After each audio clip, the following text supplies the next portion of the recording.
It's warmed up sufficiently to give the dahlias a little bit of a light water now. It's fine to do them in direct sun all the time that there's no foliage. As soon as you have foliage, like this one, if you need to water it, you're going to have to move this pot to the shade just until the foliage dries off. Otherwise the leaves could get burnt. Looking for the word there. They could get burnt in the hot sunshine because it is quite hot. I've got a t-shirt on, it's amazing.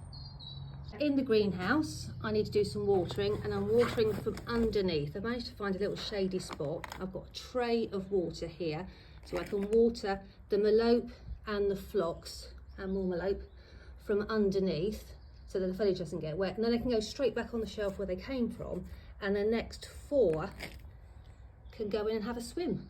Make sure that your trays are deep enough and they've got enough water in them. I'll show you. Because otherwise, if the water's too shallow in the tray, it won't get past the bottom tray and reach the cells. So it needs to be deep enough that it can get to all the plants. So I think that needs to be a tiny weeny bit deeper. There we go. Let it settle. Yeah, that's much better now. So don't forget, the cells will be sitting on this top run. So you don't want to drown them, but you need to make sure the water can actually reach them. Otherwise you'll be waiting a really long time. The compost should start to glisten slightly on the soil surface once they've had enough water. Then you can just tip the tray up, leave it on the side for a few minutes to let it drain, and then put it back and get the next lot.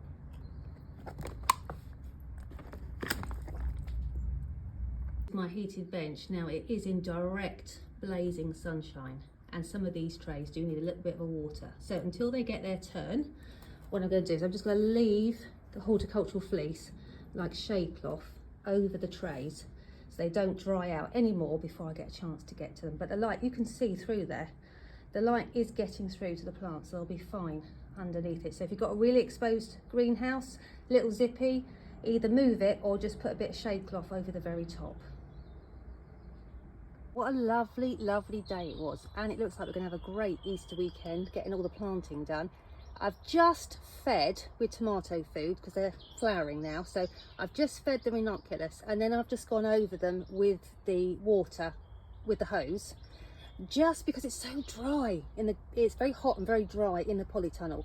So I've literally fed them all and then just run over with the hose over the top just to try and increase the humidity in the polytunnel. I'm going to shut the door now. It's about 26 degrees in here, so they will dry off fully before the temperatures drop tonight.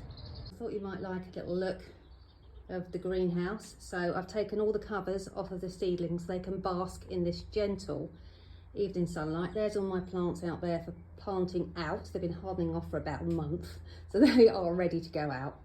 And these guys here, you can see how gentle the light is in here now. These guys here have all had a misting with the hose as well, just to raise the humidity. That's looking good, isn't it? Fantastic. Reset the thermometer. It is 31 degrees in the greenhouse at the moment, so too hot to close the doors. I will leave the plants and come back in about an hour. By that time, everyone will have dried off as well. I've just come down to shut up the greenhouse and I couldn't resist a little wander in the garden, and these were just glowing at me from across the garden. Wow, look at that.